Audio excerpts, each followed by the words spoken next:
Welcome to Malibu, California. The name inspires thoughts of beautiful people strolling on warm sandy beaches, movie stars, sunshine, surfing, and the occasional wayward celebrity. It's no wonder. Through movies, TV, pop music, and surf fashion, our society has been shaped and sculpted by Malibu's undeniable mystique. More than a city, Malibu is a cultural touchstone that invokes a magical place of warm days, romantic nights, and endless summers. Here we are today in lovely Malibu, California, right in front of the Malibu Public Library in a place called Legacy Park, which was once an open field, but now it's a sustainable watershed area. Kind of like the culture in Malibu, this kind of represents that, and the people here. It's all about sustainability, having a beautiful environment. It's a very close, small, tight-knit community. It's so close to LA, but it's so much different. And that's what we're going to show you today in our day in Malibu. Legacy Park is a 15-acre, naturally sustainable oasis in the heart of Malibu, and the centerpiece of Malibu's commitment to enhanced water quality and environmental conservation. The park doubles as an environmental preserve and contains a state-of-the-art water treatment facility that cleans stormwater and urban runoff that accumulates in the city's park, making it into an environmental cleaning machine that has eliminated the city's stormwater pollution to Malibu Creek, Malibu Lagoon, and world-famous Surfrider Beach. The park has no large expanses of lawn, yet it still invites visitors of all ages with a warm and graceful entrance, imaginative statues, and beautifully landscaped pathways. Legacy Park is an excellent choice for a bike ride or a quiet walk with plenty of tranquil space to relax and enough play area to occupy and entertain children of all ages. More than a casual recreation area, Legacy Park features a beautifully appointed outdoor classroom with a mural of illustrative panels that describe Malibu's rich history, with a timeline of important events from the earliest days to the present, including historic and archival photographs. The park is located at the end of Webb Way and between Civic Center Way and Pacific Coast Highway. Surfrider Beach is home to the Malibu Sport Fishing Pier and the place where surfing began on the west coast of California. With a heritage that dates back to the 1920s, when Hawaiians George Freeth and legendary Duke Kahanamoko discovered Malibu's long-rolling point breaks, Surfrider Beach remains a year-round favorite for surfers, families, and sun lovers. Directly across from Surfrider Beach is the legendary Malibu Surf Shack. Let's drop in to meet Surf Shack's owner, Sean Weber, to talk about the hugely popular water sport, stand-up paddling.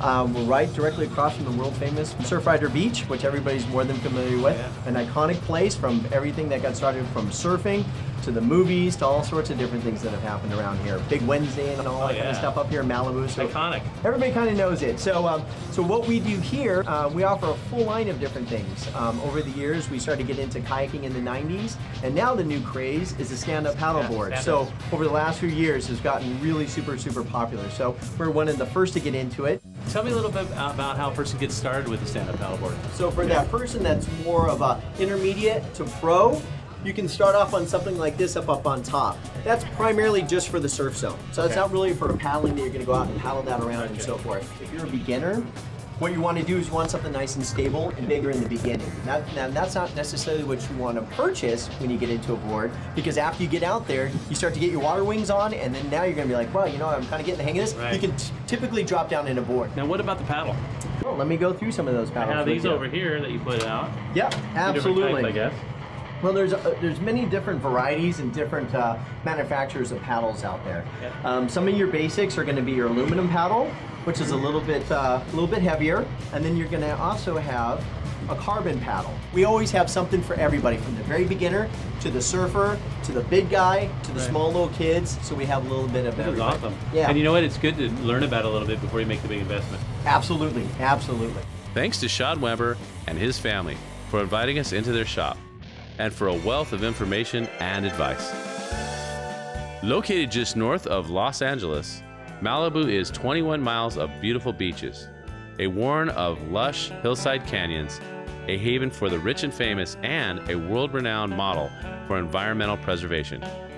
A relaxing drive north along the world-famous Pacific Coast Highway is a visual treat, with surfside mansions to the west and rolling hills to the east. Along the way, be sure to check out the most popular of Malibu's many beaches, Zuma. Known for its great waves and wide sandy beaches, Zuma is a favorite spot for hardcore surfers and families alike. Our next stop is Vital Zuman Sustainable Farm, a Malibu landmark and a working organic ranch. Perched along a scenic bluff just off Pacific Coast Highway, the ranch and well-stocked market is known to locals and specialty restaurants for its amazing array of organic, certified, naturally grown produce. Widely regarded as the longest continuously running organic farm in California, Vital Zuman began in 1952. Starting as a small fruit stand, it has grown into a modest but thriving business where local growers can take their produce to donate, trade, or sell. Vital Zuman plants, cultivates, harvests, and markets over 20 kinds of fruit and a full spectrum of summer and winter vegetables, raw honey, and specialty items that can be found in their rustic outdoor trading post. They also offer organic specialties from neighborhood farms, keeping the shelves stocked with 100% locally grown delights. In addition to sales at their own store, the farm sustains itself through volunteers who help work the operation, and through a farm box program, a produce box filled with fresh, local fruit and vegetables delivered weekly to specific locations. Today we're here at the Chumash Indian Village and Cultural Center. And in a moment, we're gonna meet our host, Matador. He's a real spiritual man, and he's gonna take us through a journey into the past and the present of Malibu in a completely different way. So hold on, this is a great one. Located on 4 pristine acres overlooking the Pacific Ocean at Nicholas Canyon County Beach, the site is an authentic recreation of a working Native American village. With replicas of Chumash dwelling called ops, seaworthy canoes known as tumals, tools, and Native American handicrafts, the village offers students and the general public a unique, multi-sensory experience of a native Chumash village. To the south, to the warm winds, the time of the summer, to the snake and the owl. The snake is always on the ground, feeling the heartbeat of the Mother Earth, teaching us about love and care and the emotions of life. And our oceans, the bloodline of our world, where life begins and the land and the water meet. This is the time of the summer and the time of the owl, like our grandfathers and grandmothers, as they hold our hand in our path of life and share their wisdom and clarity of mind and spirit. We honor you. This is a time of respect. We've lost our way. Oh, manakwish. Oh. Here today, what we do, we bring children and adults, and we work with our crafts, our material culture, and use these resources as a learning tool. So they use their senses to learn. They physically see the dancers and the story behind the dance. And to engage them in a different lesson of life versus opening a book and reading a text. You can't put a breath in a sentence. And yet, through our interpretation and our way of giving a piece of cultural experience, we're so grateful to have a village that is a village about people. And we need to all come together to build a village. So we bring people from all over in different backgrounds to teach about making our baskets, to harvesting certain resources and making foods, to learning a song and learning a life way. In the sky and the heavens we travel in the spirit of time and the beauty of a paradise. Malibu, where you get to inhale the breath of the ancestors and you get to see through the eyes of the ancestors how it was. Where are we going? This world is a living cycle, a cell of life.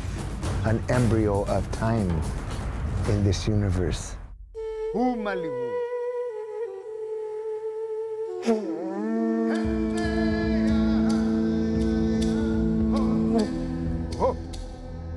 We're connected to the land and the plants and the trees.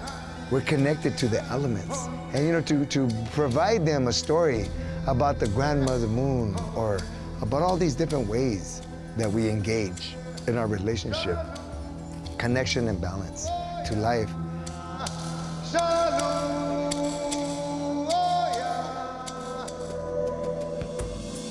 Located on the west end of Malibu, El Matador is one of the most beautiful beaches in the world. Internationally known for its dramatic shoreline, sandstone pillars, and spectacular sea caves, El Matador is a favorite location for television and movie production. In fact, while we were in town filming this segment of our show, we met the folks from the Travel Channel as they filmed the top 10 California beaches for their show. In addition to spectacular scenery, El Matador is the perfect spot to swim, explore, or take in a breathtaking sunset.